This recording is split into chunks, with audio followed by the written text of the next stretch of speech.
እንደ ኦሮሞ ግን ጠንካራ ኦርቶዶክስ የለም። እንዴት አትልም? በዚህ ጋር ጴንጤው እንዴት የአማራን ሃይማኖት ትከተላለህ ብሎ ያስጨንቀዋል። በዛ ጋር ደግሞ ሙስሊሙ እንዴት ኦሮሞ ሆነህ ክርስቲያን ትሆናለህ ይለዋል። ዋቄ ፈታው ደግሞ እንዴት አንተ የአባ ገዳ ልጅ ሆነ ከሌላ ሀገር የመጣውን ሃይማኖት ትከተላለህ ብሎ ያስጨንቀዋል። በሌላ በኩል ደግሞ ቃሉና ጠንቋዩ እንዴት ለኔ ሳትገብር ከሌላ ክልል ለመጣ ሃይማኖት ትገዛለህ ብሎ ያስጨንቀዋል።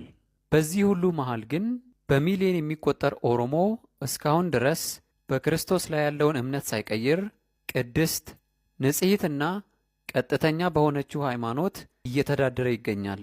በብሔራችሁ ምክንያት ብዙ ጫና እየደረሰባችሁ ሃይማኖታችሁ ሳትቀይሩ እስካሁን ድረስ ለጸናችሁ ሰዎች እግዚአብሔር አሁንም እስከ መጨረሻው ድረስ እንዲያጸናችሁ እንጸልያለን። ፈጣሪ ይባርካችሁ።